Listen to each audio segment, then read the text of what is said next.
শীতকাল পড়লেই সুদূর সাইবেরিয়া এবং আর্কটিক রিজিয়ন থেকে প্রচুর পরিযায়ী পাখি উপস্থিত হয় এই ইন্ডিয়ান সাবকন্টিনেন্টে। চিল্কা হ্রদের উত্তর প্রান্তে অবস্থিত মঙ্গলাজরিতে উপস্থিত হয় প্রায় ৩ লক্ষ পরিযায়ী পাখি। পক্ষীপ্রেমী এবং প্রকৃতিপ্রেমীদের কাছে মঙ্গলাজরি শীতকালে একটা দারুণ টুরিস্ট ডেস্টিনেশন।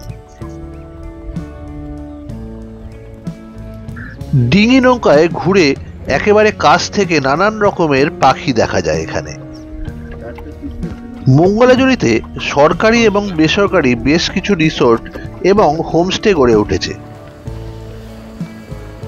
মঙ্গলাজরির সবথেকে কাছের রেলওয়ে স্টেশন মুক্তেশ্বর, এখানে কিছু লোকাল ট্রেন চলে ভুবনেশ্বর থেকে। মঙ্গলাজরি বার্ডিং পয়েন্টের সবথেকে কাছে অবস্থিত যে হোমস্টেটি সেটি হলো সঞ্জয় বেহেরা হোমস্টে। আমরা 2 বন্ধু মিলে উঠেছিলাম এই হোমস্টেতে।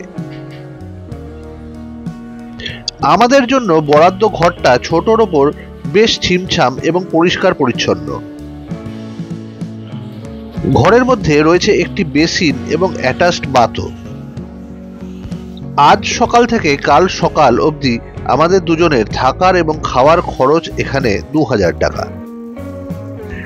সঞ্জয় বেহরা হোমস্টে থেকেই অটোর ব্যবস্থা করে দেওয়া হয়েছে, যেটি আমাদের হোমস্টে থেকে বার্ডিং পয়েন্ট অবধি নিয়ে যাবে এবং নিয়ে আসবে। পার ট্রিপ চার্জ 150 টাকা। বোটিং এর ব্যবস্থাও এই সঞ্জয় বেহেরা হোমস্টে থেকেই করে দেওয়া হয়েছিল। 3 থেকে 3.5 ঘন্টার এক একটা বোট রাইডের চার্জ গাইড সমেত 1200 টাকা। আমরা 2 দিনে 3টে বোট সাফারি করব।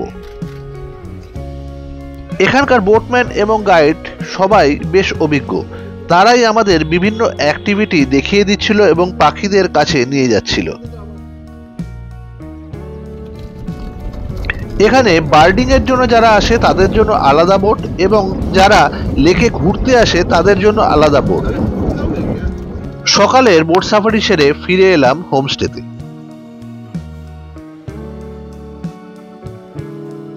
হোমস্টের অ্যাটাচড বাথটা বেশ সুন্দর এবং গিজারও রয়েছে। গরম জলে চান করতে বেশ ভালোই লাগলো।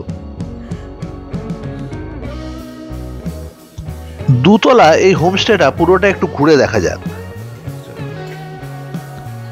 বিল্ডিং এর 1 তলায় ডাইনিং এরিয়া। 1 তলায় পরপর অনেকগুলো রুম রয়েছে। আমাদের থাকার ব্যবস্থা করা হয়েছে 2 তলার একটি রুমে।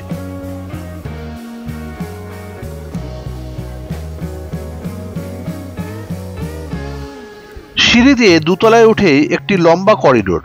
করিডোরের দুপাশে বেশ কয়েকটা রুম। এই নিচে ডাইনিং স্পেসে যেতে বললো। পিছনের বারান্দা থেকে একটা বড় ফাঁকা জমি দেখা যাচ্ছে। এটা সঞ্জয় বেহরা হোমস্টেরই প্রপার্টি।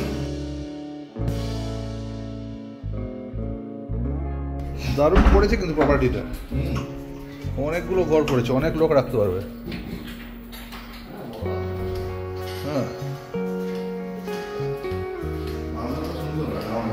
হ্যাঁ, আবার এদিকে 2টো টয়লেট আছে কমনই মনে হচ্ছে। এটা তো দারুণ। বিল্ডিং এর 2 তলার বারান্দা থেকে পুরো গ্রামটিকে দেখা যাচ্ছে। ব্যাপক জায়গাটা, একদম মানে গ্রুপেও আসা যায়। লাঞ্চের মেনু চিল্কার তাজা মাছের ঝোল, ভাত, ডাল, তরকারি, স্যালাড। খুব ভালো। হোমস্টে থেকে ব্যবস্থা করা অটোতে আবার রওনা দিলাম বিকেলের বোট সাফারির উদ্দেশ্যে।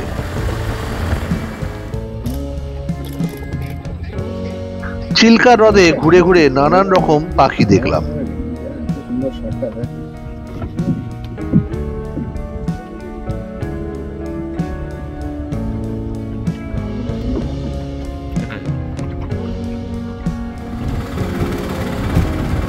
সন্ধেবেলা আবার ফিরে এলাম হোমস্টেতে।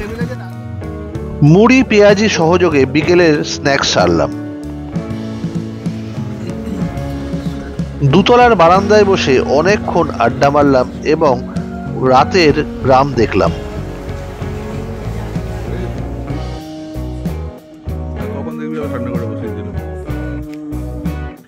ডিনারে যদিও চিকেন অপশন ছিল, কিন্তু আমরা খেতে চাইলাম সেই মাছের ঝোল, ভাত, ডাল, তরকারি, স্যালাড।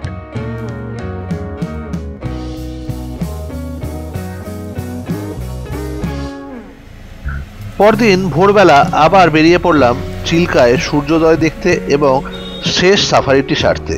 হ্যাঁ, আমাদের প্রত্যেকটা সাফারির সময় হোমস্টের তরফ থেকে কেক এবং বিস্কুট, চিপস দিয়ে দেওয়া হচ্ছিল। মঙ্গলয়ারি ঘুরতে এলে রিজনেবল প্রাইসে থাকা খাওয়ার সঞ্জয় বেহেরা হোমস্টে একটা ভালো অপশন।